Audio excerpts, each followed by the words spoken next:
Madame, Monsieur, bonjour. Bienvenue dans votre journal dont voici les principaux titres. L'information, une arme à double tranchant amplifiée par les réseaux sociaux. Elle peut être à la fois un outil de mobilisation et un vecteur de chaos menaçant la sécurité nationale. La désinformation en particulier menace directement la sécurité nationale. Et face à l'explosion des réseaux sociaux, la circulation de l'information doit être encadrée et analysée avec vigilance. Les détails sur les fake news dans cette édition. Formation sur l'état civil à Ouagadougou, la FAIB et la société civile mobilisent les acteurs administratifs pour renforcer la gouvernance et la protection des droits des citoyens. Une initiative qui vise à améliorer la qualité du service public et à renforcer la confiance des citoyens dans l'administration locale. On en parle dans quelques instants. Je le disais tantôt, le Burkina Faso traverse une période charnière où l'information est devenue une arme à double tranchant. Avec l'explosion des réseaux sociaux, le pays fait face à un boom sans précédent de la désinformation. Entre rumeurs et manipulations orchestrées, la prudence n'est plus une option mais un impératif de sécurité nationale. Plus de précisions avec Sidiki Kabré. Ces derniers temps, le Burkina Faso est le théâtre d'une recrudescence alarmante de fausses informations, une vague de fake news qui semble déferler sur les institutions de la République avec une intensité inédite. Le ministère de la Constitution de la Patrie a été l'une des cibles privilégiées de ces manœuvres. Le 16 octobre 2025, un communiqué circulait incitant malicieusement les citoyens à verser des fonds pour l'acquisition de parcelles. Fort heureusement, la vigilance de l'administration a permis un démenti prompt, neutralisant cette tentative d'escroquerie à grande échelle avant qu'elle ne fît des victimes. Dans le sillage de cette affaire, depuis début janvier de l'année 2026, l'administration des douanes a elle aussi dû essuyer les plâtres de l'usurpation. Selon un procédé analogue, des individus malveillants ont tenté d'extorquer des fonds au nom de l'institution. Là encore, la réaction de la douane ne s'est pas fait attendre. Elle a immédiatement tiré la sonnette d'alarme pour mettre en garde les opérateurs économiques et le grand public contre ces pratiques frauduleuses. Même l'institution judiciaire, pilier de l'état de droit, n'a pas été épargnée par cette manœuvre. Alors que le procureur s'employait le 6 février dernier à démentir une rumeur de vol au domicile d'un ancien ministre, une nouvelle allégation mensongère lui a été imputée, faisant état d'arrestation au sein même du corps des magistrats. Prompt, le magistrat en question a réagi sur les réseaux sociaux, démentant formellement le communiqué de son arrestation. Le pouvoir exécutif a lui-même reçu sa part de calomnie. Une rumeur a ainsi tenté de créer une scission au sommet de l'État burkinabé en prêtant au chef de gouvernement, Rim Talba Jean-Emmanuel Ouedraogo, des remontrances acerbes à l'endroit du ministre de la Défense. Cette mise en scène de tensions internes vise à fragiliser la cohésion sociale de l'appareil sécuritaire et politique du pays. Ces allégations et fake news sont entre autres que fait face le pays des hommes inters ces derniers temps, notamment sur les réseaux sociaux. Alors, que faire? Il s'agit surtout de vérifier la source. Ne se fier qu'aux sources officielles, pas certifiées, sites gouvernementaux, analyser l'absence de signature officielle, sensibiliser son entourage à ne pas partager une information avant d'en avoir confirmé l'authenticité. Dans un contexte marqué par la nécessité de renforcer la gouvernance administrative et la protection des droits des citoyens, la section spéciale de la Fédération des associations islamiques du Burkina FAIB de l'arrondissement 3 de Ouagadougou a organisé hier mardi une formation sur l'état civil. Cette séance a réuni des acteurs clés du système administratif, des agents municipaux et des responsables de la société civile. Reportage Samuel Moko, Moumini Nana et Flore Kosporé. Cette session de formation avait pour objectif principal de renforcer les connaissances des participants sur les fondamentaux de l'état civil, notamment l'enregistrement des naissances, des mariages, des décès, ainsi que la gestion des actes et registres officiels. Bozeli Ouedraogo, formateur.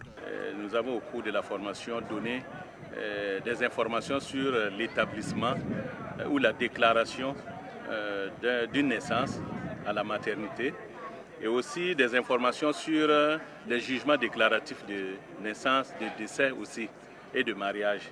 Nous avons aussi abordé les actes divers,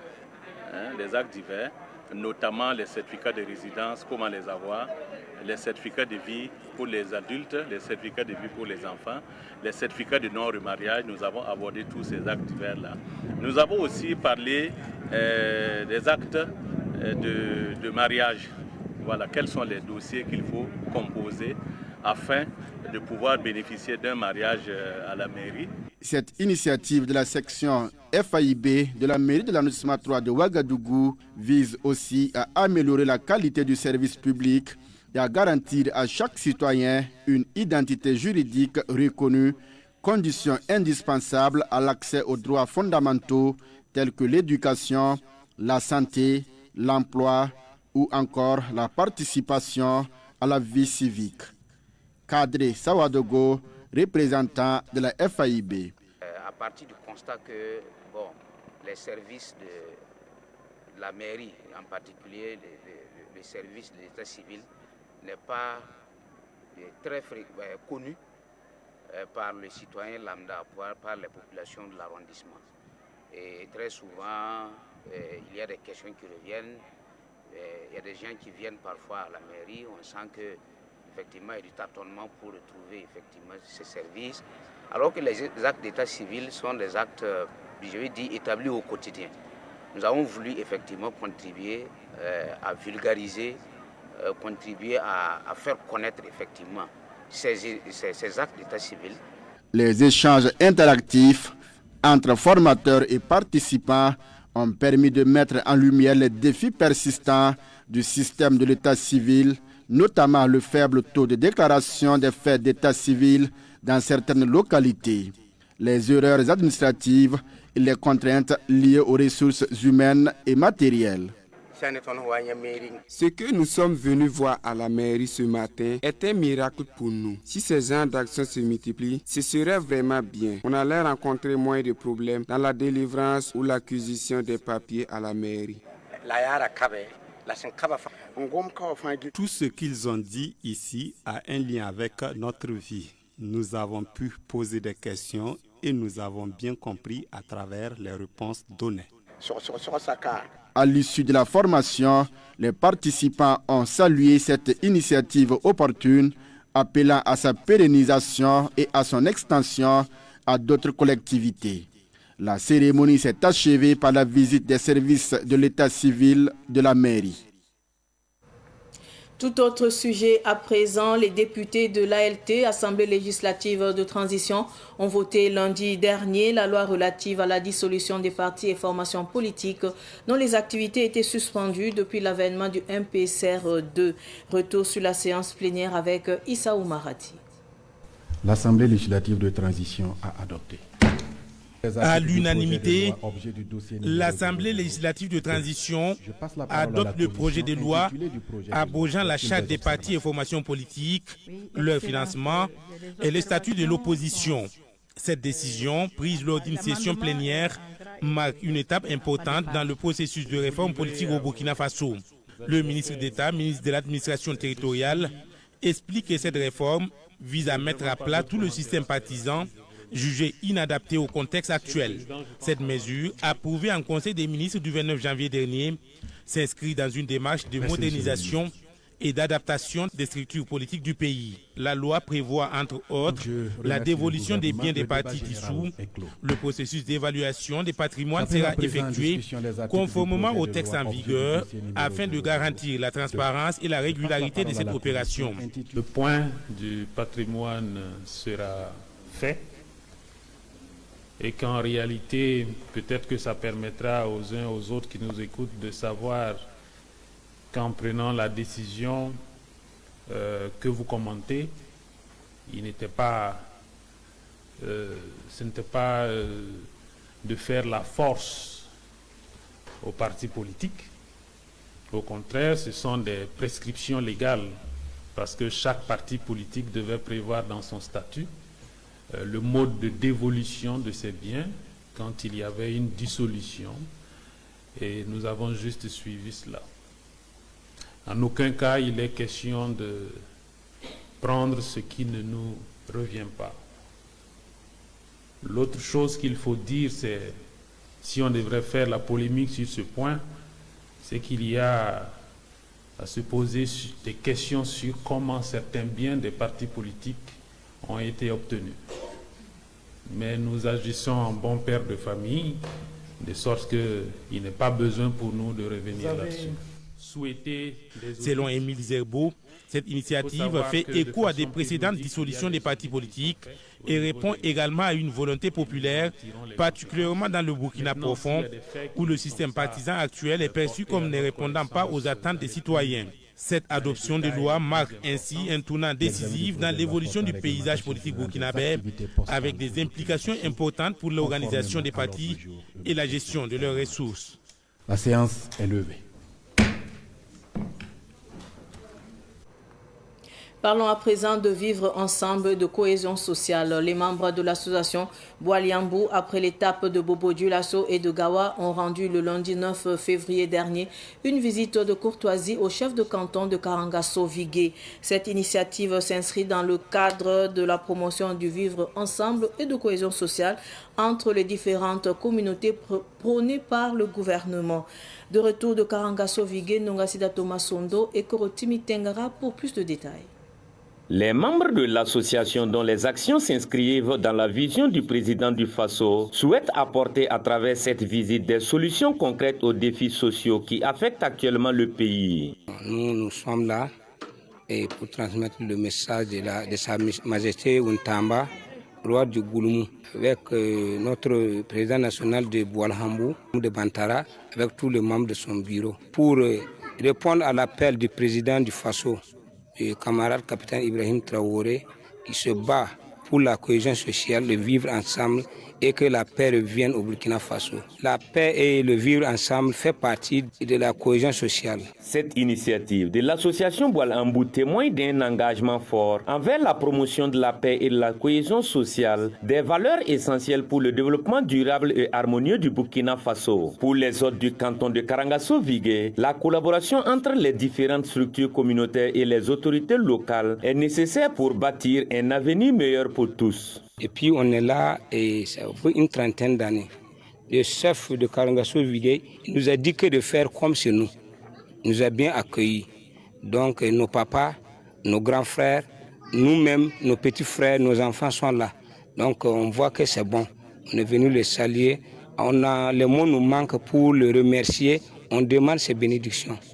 Bon, nous lançons un appel à toutes les ethnies du Burkina Faso d'emboîter notre pas, de faire pareil.